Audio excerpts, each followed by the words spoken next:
Welcome to the How to Heal podcast, the show where we explore real life stories and practical tools to thrive. I'm your host, Lindsay Trimarchi Richter, and through over a 15-year journey of all things healing, I'm here to hook it up.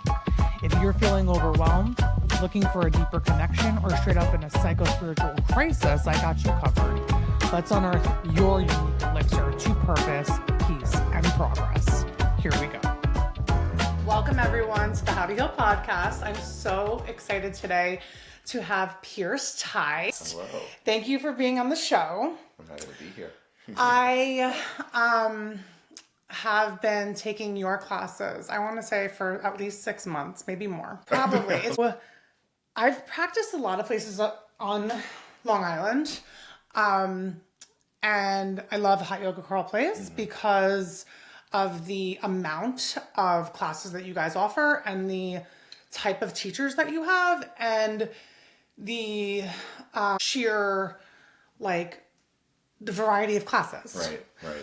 I feel like we just, as an organization, as a studio, philosophically, we just hold everyone to a high standard, from the instructors to the work studies, the students, like the cafe staff, just everyone is held to a high standard, and that consistency helps make a certain type of a space and a certain type of energy, and I think that it comes across for the people that practice there, and they appreciate that. Right. So we're going to get into it, but I want to preface this episode with anyone new who's here, what How to Heal is based on and what it's about. So my initial rollout episodes are physical, mental, emotional, and spiritual energetics. I go into each of those pillars, and then I rolled out a core energetics episode.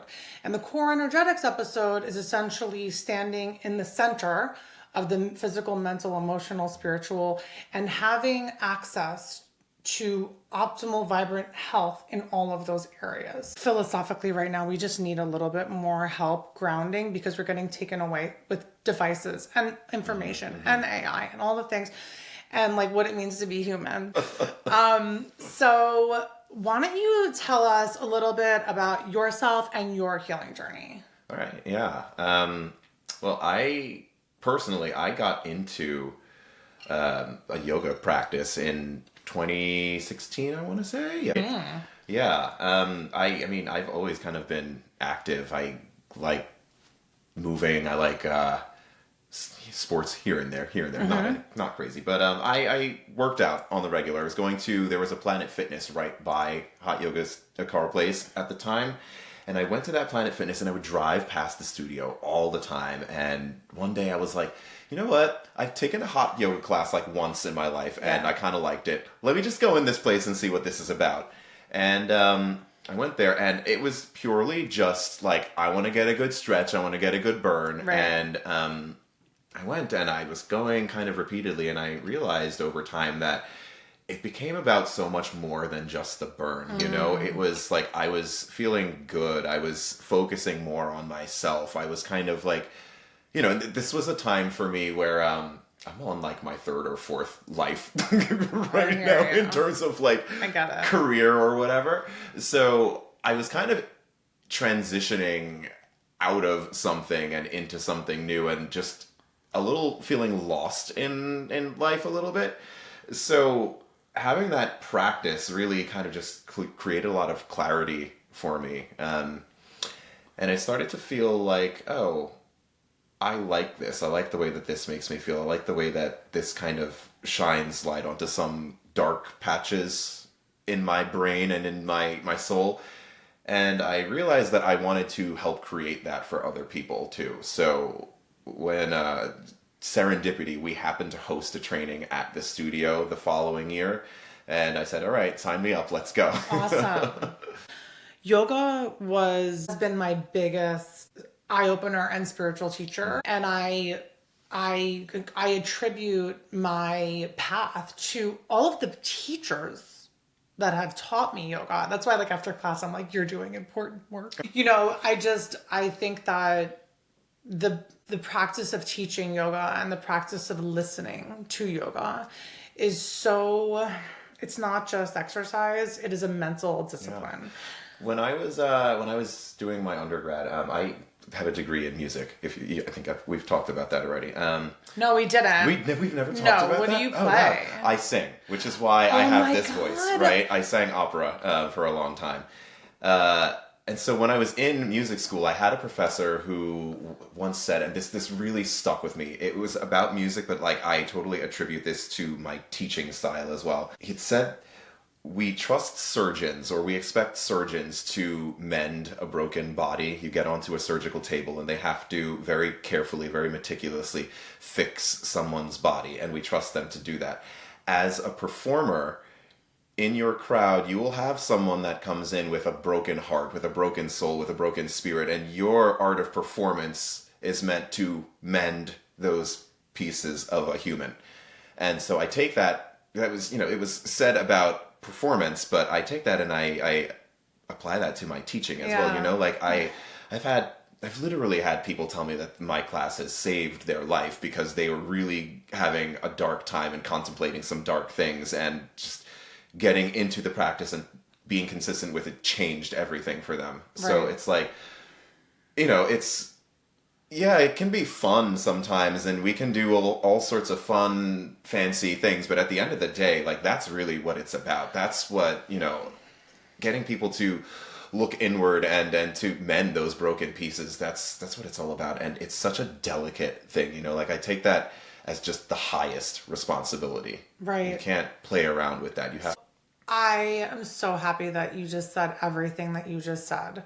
Number one, I did not know that you were an opera singer, but what I want to bring it back to, so I came into your class, I don't know, a couple weeks ago. I was sitting, I'm always in the front, or like in the center in front of the... You're my front row girly. And there were two women next to me who were chatting. And I was okay with it because it wasn't triggered me. I've gone into class before where people are talking and it triggers me, especially after class. Mm-hmm, mm-hmm.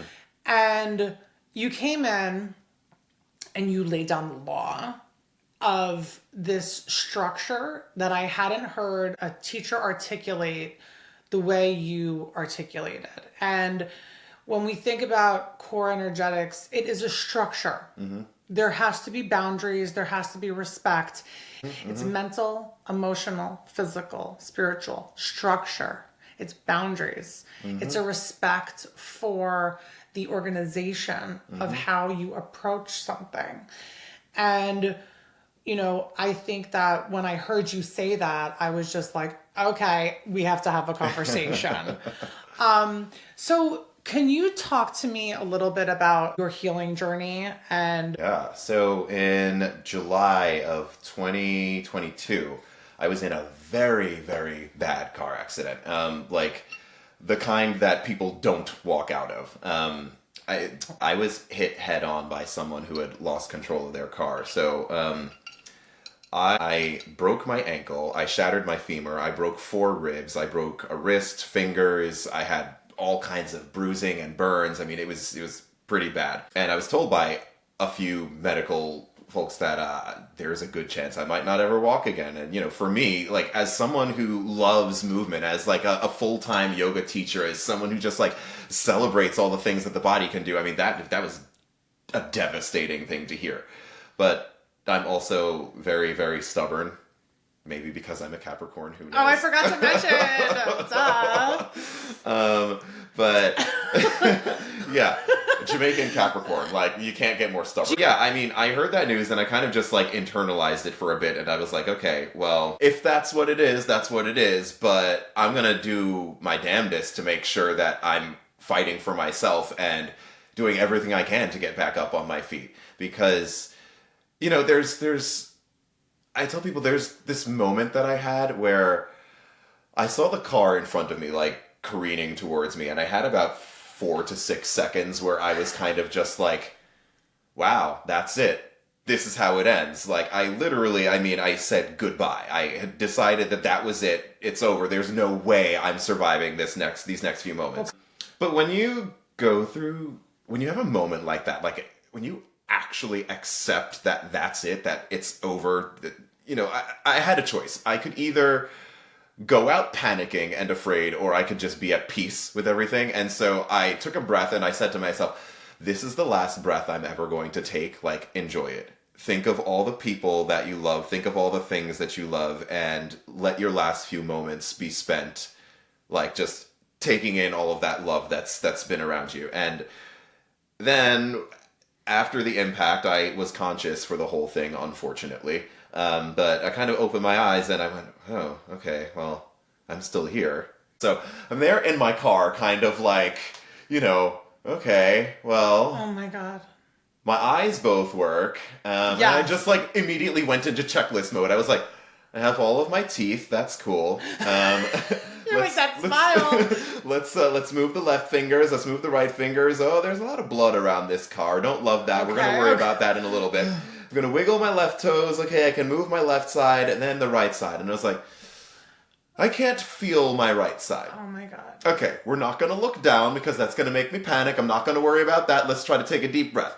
I can breathe, it kind of hurts, but I can breathe. That's good. Probably don't have a collapsed lung. Like, I literally just went through this whole checklist, like, checking out on every part of the body that I could. Do you know how long it took for the ambulance to get to you? They told me that it was about 3 minutes. Honestly, at that point, I had no concept of time anymore. So a lot of people came out to see what happened, and people were trying to get me out of the car. Like, so a guy came with a hammer and knocked the window out. Yeah, it was, I mean, in a lot of ways, that was scarier than the actual accident. So now I'm like stuck in the car, and the dashboard had collapsed downward and had pinned me in. But my left side is starting to feel awfully hot. It feels warm in here. Is the car on fire? That's right. It wasn't. But, that's the kind of thing that goes through your brain when you're having those, like, high-octane moments. Right. So at this point, I'm, like, starting to kind of scream and panic because other people around me are panicked. And the fire department did come, and they had to jaws of life me out of the car. God. So, yeah, they loaded me up. They shipped me off to the hospital. I got, they fixed me up, which is a whole saga. But, yeah, they told me basically that if I wasn't in the shape that I was in, if I wasn't as flexible and I wasn't as strong, that I probably would not have survived that accident. So it's like, that almost instantly changed the yoga practice for me, where, like, it was already a spiritual practice for me at this point, but now it saved my life, so practicing after that is just completely different. This is devotional. Like, yeah, exactly. Like, now it's woven into the fabric of my being. Yeah. Did they tell you weren't going to be able to, like, walk or run or do yoga, or, like, what did they tell you? There were some people that told me I probably wouldn't be able to do any of that. My main surgeon was fairly confident that I'd get back up to normal just because we had gotten to know each other pretty well. He was like, listen, you're young, you're fit, you're really, really motivated, you have a great mindset, because the entire time I was cracking jokes with him about the stuff, and, like, so he was like, stay positive. That good mindset that you have is going to make or break you. Stay positive. And so that's what I did. I just kept going, like, I didn't just survive just to survive, like, I survived and now I want to live. Yeah. So every step of the way, I mean, I got out the hospital eventually, got back to walking, and, like, in physical therapy, they told me, this is going to suck. You are going to hate this. It is going to be so, so painful. But keep pushing, keep going, and you'll eventually get back to where you want to be. I'm down. Yeah, and exactly. Capricorn mindset. In the days and weeks and months after that, I had pain in ways that I couldn't have imagined pain existed before. My 10 just continually just, like, kept getting higher and higher. Like, nerve pain is no joke. It's made me a lot more compassionate as a yoga teacher, because if you haven't experienced something like that, it's hard to relate to it. If I know someone's having nerve pain, or they've got any kind of degenerative thing going on, or they've got chronic injuries, I understand now. And it's there's only so much you can do, my husband's going through that in the last year, but... Oh my goodness. Did you see any other energy healers or, like, anything like that? Or did you just focus on yoga? I did, yeah. I saw, by the time of the accident, I had been seeing a rolfer who would pop into the studio every once in a while and just do sessions. If you don't know what rolfing is, it's kind of like deep tissue massage's bigger, meaner cousin. So massage moves muscle. Chiropractic moves bone. Right. The point of Rolfing is to move your fascia. So fascia is this this fibrous connective tissue that runs throughout the entire body, and that causes cellulite. Yes, well, it is cellulite. Yeah, that's what it's. Your fascia, if you can imagine, you ever see one of those bundles of onions that have the red mesh bag? Right. If you pull one point on the bag, the entire bag shifts, it holds right? The muscle together. Exactly. So fascia holds the muscle together, and the point of Rolfing is to move your fascia. Which is, it is not comfortable at all. And I feel like the fascia is where all the energetic trauma is stored. Yeah. I've heard that emotional trauma is stored in your fascia. Yeah, absolutely. And what's crazy is that so Eastern practices and yoga, especially, the focus has been on fascia for a really, really long time, for hundreds and thousands of years. And Western medicine is just now starting to recognize that this thing that was kind of just disregarded in the past actually might have a huge, huge biological role in our well-being, in our health, in our, in just all of these different practices that we have kind of in Western medicine now. In fact, they recently named the fascia as its own organ. I think they called it the interstitium. Interesting. No, it was not recognized as such before, but yeah, it's a big deal. I want to talk about the fascia, but I also want to just take a break from it for a second because I want to talk about your mindset and sort of, I'm sure it got dark and I'm sure it was hard, but what did you do? Are you just Capricorn straight up, Capricorning it and pushing through it? Did you ever feel completely overwhelmed? I know you have a partner and I'm sure he was supportive through the I'm sure he was devastated. But how did you handle the mental portion of, how long did it take you and how did you handle it mentally? Months. There was a lot of despair. There was definitely a lot of despair, a lot of pain. There was a lot of... Were you bedridden? Yes. For how long? At least 3 months, may have been a little bit longer. I did a lot of writing. I tried to write a story here, write a little silly a song there. Yeah, video games. Yeah. Because I was a big gamer in my youth. So that definitely takes up time too. Yeah, that's a long time to be bedridden. Yeah. I exercised every day though. How? With the arm thing? I had so in the hospital you have to do physical therapy the next day after the accident, after the surgery. You have to move. The physical therapists were you gotta get up and move. And I was like, what do you mean? I just almost died yesterday. What are you talking about? And they were like, you've got to get up and move. And so that's a good thing because movement is good. We don't want to... Non-movement is how stuff gets stiff and you lose blood flow and whatnot. So we've got to move. Movement is important. And then once I was home, my parents, they live in Florida now, but they came back up to kind of help me. And my brother lives with me too, so he was there. And I would go, hey, my kettlebells are upstairs. Can you get me my kettlebells? I need to do some overhead presses. I need to do some rows. And awesome. I did everything that I could. I got some bands. I attached the bands to my leg. In my wheelchair, I'm literally doing quad extensions with the bands. So that's just game changing. Yeah. So interesting because I noticed you posted yesterday. You were like, I'm in pain, but I'm going to exercise through the pain. Oh, yeah. So that for me is such an interesting thing to think about, especially as a woman, because it's almost like if you're feeling pain, exercise more. Yeah, but then be careful. Right. You know so what it's I mean? you have to do it What's mindfully, and you do have to. I'm really weary of a lot of things that yoga teachers say, and listen to your body is one of them because you can listen to your body, and your body is always right, but the way that you interpret what your body is telling you is not always right. Right. Exactly. It's like when your emotions get involved. Right. In order to keep moving into our flexibility, in order to keep stretching things, we need to strengthen them. So absolutely. Go lift a weight. Yeah, I love that.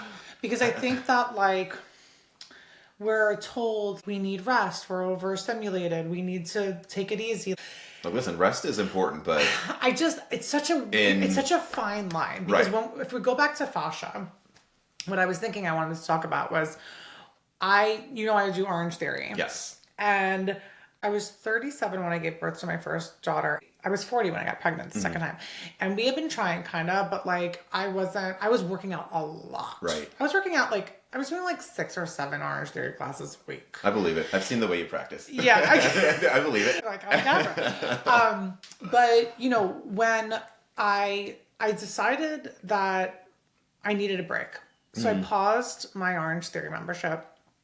And every day, at the time I would be going to Orange Theory, I sat in my bathroom on the floor in front of a mirror with a gua sha stone and I massaged my fascia in my legs. Because my legs are my powerhouses. Like my legs are just strong. Never skip leg day. I guess what my point is that like there's a fine line to know when to stop, when to start, when to push, when to rest. What would you describe that process as? How do you know if you're exhausting yourself versus not working hard enough or not lifting heavy enough? Or how do you keep tabs on what your next level is physically? Because with the expansion, you need the contraction, like you were talking about, with like the strengthening and the stretching. Like energetically speaking, if we look at that physical pillar, how do you know what your next level is? I think that you need to consider like time as a factor, right? Or not, factor is the wrong word, but you need to consider time as a piece of the puzzle. So I'll talk about two instances this week, because like you said, you saw me post a story the other day where I was saying I'm in a lot of pain right now, but I need to push through the pain, and that was that day. But this morning was the opposite. I actually woke up this morning and I was like, I'm not in a whole lot of pain today, which is great, and I know that I need to do X, Y, and Z. I know that I'm planning on taking boot camp later, so I'm actually not going to go to the gym today, even though I usually do. It was that I'm in a good place. I need to think about time, right? If I know that I need to be out in the world and doing things from this time to that time today, is doing heavy movement, because I know myself, I don't know what 70% is. I only know beast mode. Right, exactly. So it's like, is that going to be beneficial to me the entire day, or is doing this now going to make me at 8 p.m. really, really regret that I had pushed so hard this morning? And I decided that I think today's a day where I need to be a little more conservative with my energy in that way and think about the big picture. Skipping one gym day for me isn't a big deal. I go 4 or 5, sometimes 6 days a week. I have a whole network of people who look to me for that kind of inspiration. So it's like, I'm not going to just suddenly fall off of my movement pattern because I skipped one day. That's something I need to consider. For someone else, the situation might be different. It might be accountability. Yeah, it might be you're just getting into a fitness regimen and you don't have a big support network. A lot of your friends aren't pushing for you to stay fit and to do X, Y, or Z. Maybe you need to dig in deep and say, hey, I need to do this. I really need to do this. Tuesday for me, it was, we just had a nor'easter blow through over the weekend. Yeah. Which is, if you're not familiar with that, it's kind of like a fall, winter, like little baby hurricane type thing. Yeah. It was supposed to be like really, really bad, but it just affected the tides on Long Island. So there was a lot of flooding. Right. Luckily, like up by our house, the branches come down, but fall is like the hurricane season. Right.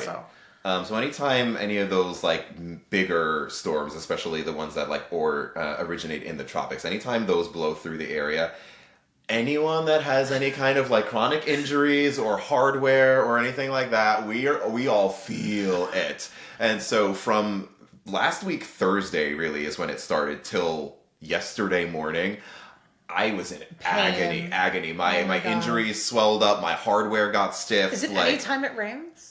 I feel it anytime it rains, but when it's a big storm like this, it's a lot worse. That's crazy. Yeah, I mean, Sunday I could barely get out of bed. I didn't even know that. It's so interesting. Yeah, terrible. It has to do with the barometric pressure changing. Okay. Or so they say anyway. I don't actually know. But yeah, Tuesday morning, I had endured a few days of this at that point, and I knew that I'm not taking off of work, I'm not calling out, like I've got to do what I've got to do. Right. And so I said to myself, look, you sat around for a few days because you were feeling whatever. Get up, go do something. Go to the gym, I normally start my gym week on Tuesday. Sunday and Monday are my rest days, so I usually start on Tuesday. I said, get up, go do your normal thing, as close to your normal thing as you can, but just pay attention. If you're feeling worse, ease off. If you feel good, keep going. And I did it. I got through most of what I would normally do on a Tuesday morning, and I felt pretty good about it. So, that was a day where I saw the opportunity. I said, maybe pushing through a little bit more is going to help me get into the rest of my day better. And that's exactly what happened. Exactly. Yeah, no. So I really appreciate, so I just want to recap. So first of all, you're taking into consideration the day and your schedule and what your commitments are and how you need to show up for that window of time that you are awake. Right. And then if you extrapolate that, you're like, okay, let me look at the week. Let me look at the month. Right. Let me look at the commitments. Let me look at Thanksgiving, Christmas, Right. I'm hosting holidays, I have kids, or all of the things. I'm going on vacation, whatever all the commitments are. Culture's kind of programmed us to look at things kind of on a micro scale and say just like, oh, well, this workout was this or that workout was that. Like, oh, I had a bad class. I feel this way about it. But you really have to zoom out and look at the macro and just see how it fits in to the big picture. Yeah, absolutely. They always say in Orange Theory, like, they say a couple of things in Orange Theory that I love. One of the things that they say is, if you're at a 5 today and you gave a 5, you gave a 10 today. Sometimes people will see me like have a rough practice at the studio, and they'll go like, oh, rough day and not great practice or whatever. People say it about themselves all the time too. They'll say like, oh, I didn't really do that much. Oh, I don't feel like I accomplished something. And I always say to them, I love practices where I have to struggle. I love them more than practices where everything goes easy, because those are the moments. The whole point of yoga is to learn to accept what's there and get past it. Navigate. And those are the moments that challenge that. Absolutely. And oh my God, I've had so many. I kind of want to keep like a journal next to my yoga mat, but I don't want to be that person. But I have so many downloads in the class. Because another thing in Orange Theory is like when they're like, okay, 15. They'll give you like countdowns, 1 minute, 30, and then at 15. They don't say this, but in my mind, every time I'm like, I can do anything for 15 seconds. Yeah, I say that to my HIIT classes all the time. You are capable of anything for 10 seconds. You're capable of anything for 15 seconds. I push hard for 50. Like the train of thought, and this is a little bit of a sidestep, but we're gonna go back to like roughing it and that balance there. But like the trains of thought that come through my mind that I have to emotionally, mentally, physically secure and organize to remain balanced, strong, present, and break through that next level. It's like a beautiful internal process that nobody else understands. It's your process alone. It's just such a beautiful place to be on the mat. And like when your inner dialogue gets strong enough and you have that awareness, you can work through so many beautiful things. That's when I have a class, like I'm crying, but like, or like I feel it, like I feel the emotions coming up. I'm like, this is necessary. This is it. I'm breaking through. It's working. This is the yoga doing its work. This is the process. Exactly. I have moments all the time, and like it's a kind of a beautiful outcome of all that misfortune that I endured with the accident. I'll have moments in class where I feel overwhelmed. I feel exhausted. It's hot because we do hot yoga. Yeah. I'm sweating, I'm exhausted. I went to the gym and did shoulders, and now we're holding this position forever. And in my head, sometimes I'll on the verge of wanting to give up, I'll say, you endured so much. You nearly died. That's you right. picked yourself up from the ground. You experienced pain that you didn't know could be real. You did all of that. You can do this. Calm down, dude. Right. Just breathe. You'll be fine. You got this. What I realized was like, I show up every single day in the ways that I know I need to show up, and I take care of myself the best that I can, and I regress, and it's okay. Does this benefit me, or is this going to break me down? Is this going to make later harder for me? Right. Burnout is very real. Burnout is very, very real. I mean, it's just a matter of almost like going through the motions and not being present. That's what it was. Yeah. It was being present. That was the point that I wanted to bring it back to. Because the more you pay attention, the more you can pay attention to. Yeah. So you download information, you take information in, you're like, oh, that made me stronger. And then you can pay attention to more things. Absolutely. And especially in yoga, because you can do that in Orange Theory or running or lifting or, and breaking through the barriers that way. But in yoga, you're paying attention to this multi-layered approach to like a spiritual, mental, emotional, physical practice that like, I don't know. I just feel like yoga is like my greatest teacher ever. And I'm just I'm so grateful for the practice. And it's funny because everyone's like, oh, you go to the Bikram class. And I'm like, don't hate on Bikram, because you know what? Like Bikram gives you a really good stretch. It gives you really good strength. It gives you really good breathing. And it gives you discipline. Bikram helped me survive the time after my accident.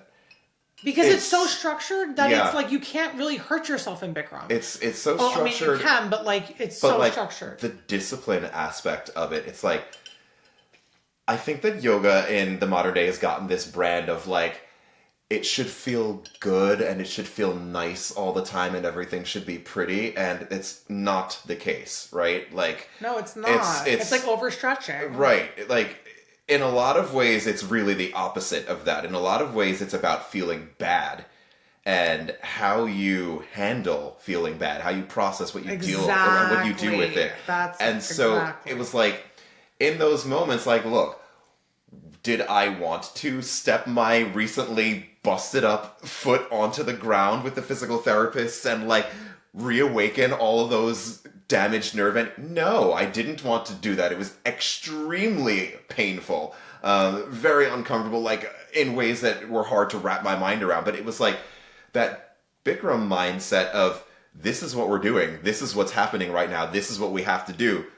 Do it. Get it done. Right. And self-empowerment and self-trust and self-control and presence, because we're not just going to do something because someone tells us to do it. That's where like I've had yoga instructors or even just trainers stretch me and injure me because they're they're not self-aware themselves. But the practice of owning the next movement for yourself. The one time I mentioned you also was you were explaining each step that you take is a cohesive. It's not the destination. It's the journey. It's a journey. It's the journey. Yeah. It's the journey. I just want to talk about one more thing before we end here, and that I know that you mentioned that you're kind of going through something and thinking about getting like another surgery again. Your doctor is, so tell me how you're handling that, what the process is, how you're like all the process. How are you owning that process for yourself? And how are you preparing for that physically, mentally, emotionally, spiritually? A lot of it, I mean, it's so multi-layered. It's been keeping in touch with my medical team. I feel like this scenario has been a little like weird in terms of a medical journey, because I've been in control of a lot of my recovery. And it's because I know the body so well. So, from a pretty early... The doctors trust you. Yeah, exactly. It was in the hospital, I'm using terms with them that, like, make them understand that I know what I'm talking about. It's not, oh, my side ankle hurts. It's, I'm having pain in the lateral posterior compartment of my right foot. Like you say things like that to them and they go, oh, okay, so this guy like clearly knows what he's talking about. He knows his, and then coming from there, it's like coordinating with the doctors and the physical therapists and whatnot. I say like, this is what my goal is. This is what I need to be able to do. This is my understanding of how this works. Like, how can we improve on this? So, I keep them on their toes. I make them think. But honestly, don't you feel so blessed? Like, don't you look, you look at like other people who are not self-aware or informed, and they just look to their doctors and they say, take this, do that. And they're not paying attention to how they feel. Yeah. Like, I don't know. How did you get so blessed? Like, you know what I mean? Like, how did you stay in touch? What made you own your shit so clearly and distinctly? Like, what is it about you? And this doesn't even have to be yoga. This is just like life. People like you, actually. Right from the start, it's kind of funny. when the accident happened, and my parents happened to be in New York visiting at the time, so they didn't have to come up in a rush or whatever. They were already here, which was very lucky. But on the second day, I pulled them aside and I said, I hope you guys understand what's about to happen.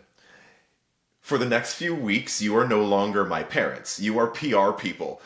Because I have this yoga studio community and everyone, I mean, I had dozens and dozens of DMs, texts, calls, like people just asking, oh my God, I heard this, are you okay?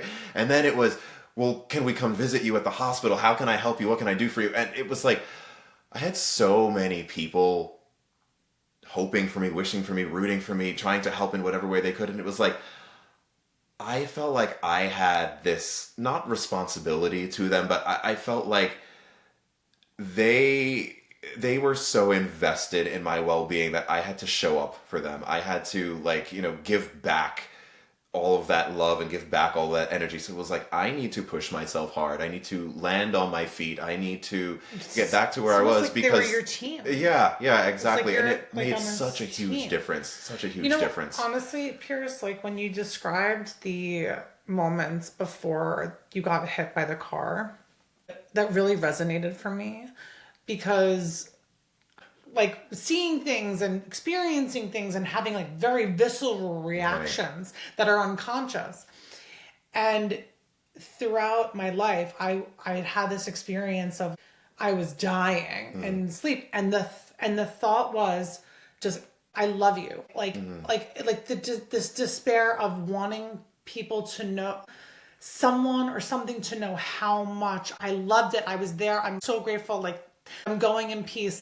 Like, this is my last breath. Like, it was is what you described, of this feeling of being, this is the end, and now I'm going to say goodbye. And There's something about that feeling that it really changes you. It really, really changes you. and that's the feeling It's a really that we profound really feeling. need to tap into collectively right now. Everyone on this planet needs to have felt that feeling.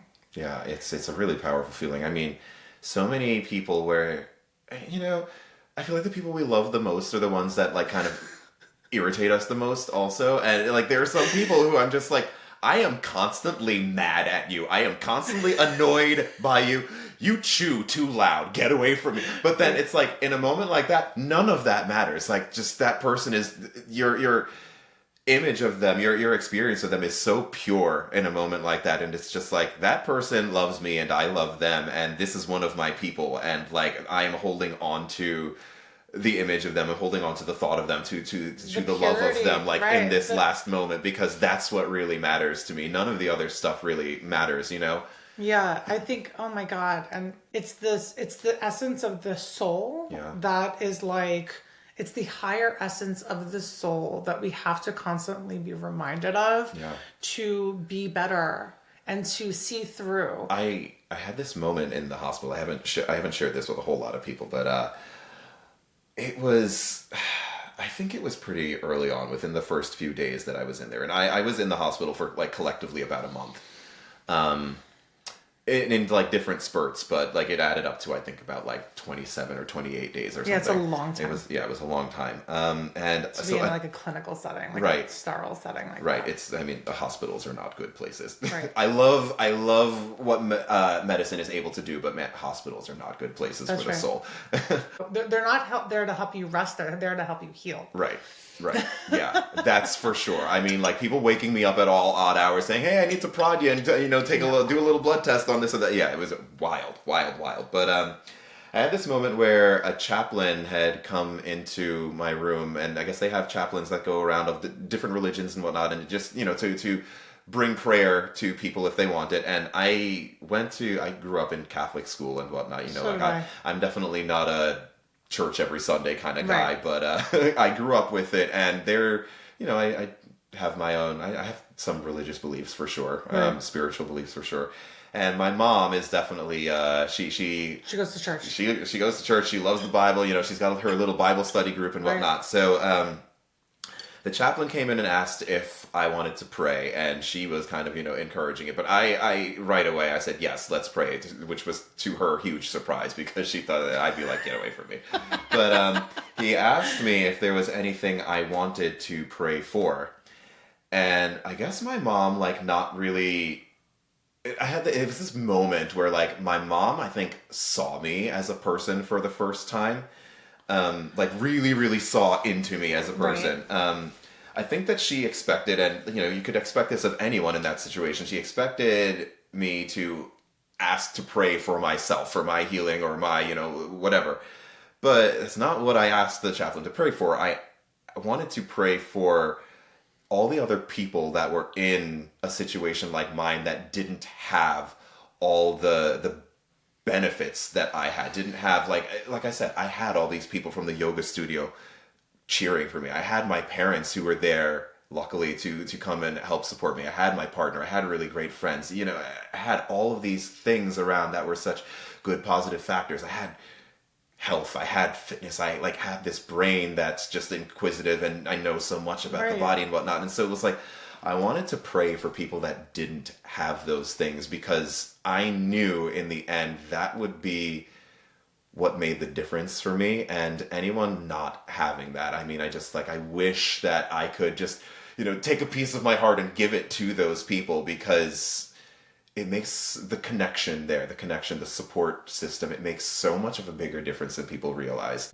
And yeah, I mean, I think in the world we see so many tragedies and just all this crazy stuff happening. And we're like, how can I implement change? Am I going to get political? Am I going to, am I going to volunteer my time? Am I going to post about it on social media? Right.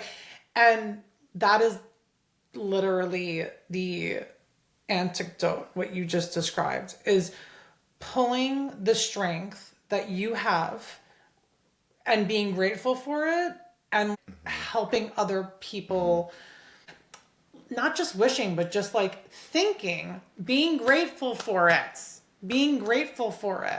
like the resources that you had. Right. Not everybody has. And guess what? The woman who is going through the terrible situation in the different country and all the things, like, she also has something that someone else doesn't have. Absolutely.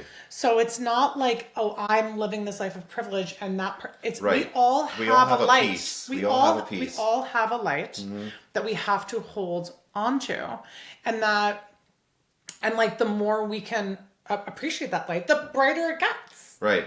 The brighter it gets, and the more we're able to share it. Yeah, because the more people can see it. Right. So, yeah, I mean, honestly, we could go, and I still want to continue the conversation. I mean, I loved this conversation. I love the deep parts of the conversation. We'll just have to come back next season. Yeah, we'll have to come back. But I appreciate you coming on. And I appreciate, happy to be here. I appreciate. Thanks for inviting me. Of course. I was so excited that you were, I was like, is he going to say no? We always have these little chit chats at the yoga studio, and you asked me, and I was like, yes. And obviously I can't go without saying thank you for your level of support at the studio, day in, day out, consistently. Pierce is the manager of the yoga studio, so he is the face of the yoga studio, and I have found my new home. And yeah, I mean, honestly, again, I practiced in the city for 15 years, and yoga is a very serious practice to me. And between you and Peter and just everyone that I've taken class with, I'm so grateful that studio exists. Yeah. And for the people internationally, Carl Place Yoga is literally in the epicenter of Long Island. It literally is in the center of Nassau County. It's in the middle of a commercial, area. Just everything's store. It's in the direct. So just some fun facts here. Long Island has 2.8 million people population. It's 1% of the national population. I didn't know that. Yeah. So the Nassau County is 1/3 the size of Suffolk, but Nassau County has 1.5 million people, so more than. But this studio is directly in the heart of Nassau County. So I just feel like anyone on Long Island who is in the spiritual world, in the healing, like knows the studio and is just like. We've also been around for a while. Next year, 2026 will be, we're open 20 years. That's So, crazy. yeah. And it's next to QZAR, which is like QQ. the bomb. The bomb. So anyway, thank you so much for joining. Thank you. And yeah, we'll have to have you on again. Yeah, gladly. Glad.